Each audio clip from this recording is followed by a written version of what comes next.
സൈഡിൽ പോടാ, സൈഡാ പോടാ, എന്നടാ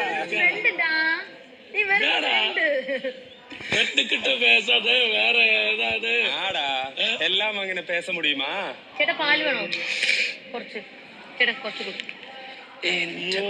മണിയറിയിലൊക്കെ ഞാൻ കണ്ടിട്ടുള്ളൂ പാല് ഷെയർ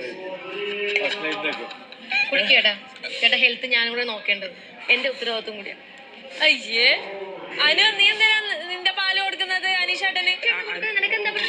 അയ്യേ, നീ എന്താ ഒരു കണ്ടസ്റ്റന്റ് ആയി കളിക്കാൻ വന്നതാളും പാല് പാല് പകുതി കുടിക്കുന്നത് ഈ ഫസ്റ്റ് നൈറ്റിനൊക്കെ കണ്ടിട്ടുണ്ട്. ക്രഷ് ആയെന്ന് പറഞ്ഞ അന്നേരം തൊട്ട് തുടങ്ങി ഇവളെ ഈ ഇളക്കം. എന്നാടാ അത്? എപ്പോഴേ കുടിച്ചോ? ഇനി ഞാൻ കഴിക്കുന്നതിന്റെ പകുതിയും ഞാൻ ചേട്ടൻ തരും. ചേട്ടൻ ഹെൽത്ത് നോക്കേണ്ടത് എന്റെയും കടമയാണ്. ഉത്തമയായ ഭാര്യ.